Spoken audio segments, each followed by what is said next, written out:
தேவனுக்கு மகிமை உண்டாகட்டும். இன்றைய சத்திய வாக்கு எசேக்கியேல் 23 அதிகாரம் 48 உங்கள் முறைகேடுகளை செய்யாதிருக்கும்படி முறைகேட்டை தேசத்தை விட்டு ஒழிய பண்ணுவேன். நாம வாழ வேண்டிய வழிமுறைகளை வேதத்துல கர்த்தர் நமக்காக வகுத்து கொடுத்திருக்கிறார்.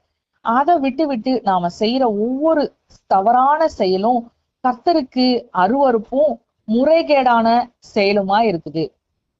நம்முடைய சமூகத்துல சமீப காலமாக இப்படிப்பட்ட ஒழுக்கக்கேடான செய்திகளை நாம நிறைய கேள்விப்படுறோம். கள்ள தொடர்புகள், முறைகேடான உறவுகள், உதாரணத்துக்கு தந்தையே தன் சொந்த மகளை பாலியல் வன்கொடுமை செய்யறது, இப்படிப்பட்ட அருவறுப்புகள்னால தேசம் நிறைந்திருக்கிறது. இத பார்த்து வேதனைப்படுறதோட நிறுத்திடாம கர்த்தர் தேசத்தை விட்டு முறைகேடுகளை ஒழிய பண்ணுவேன்னு வாக்கு பண்ணியிருக்கிறாரே, அந்த வாக்கு தத்தத்தை உறுதியா பற்றி கொண்டு நாம் ஜெபிக்கும் பொழுது நம்முடைய குடும்பமும் நம்முடைய சமூகமும் பரிசுத்தமாய் மாறும், நிலைத்திருக்கும்.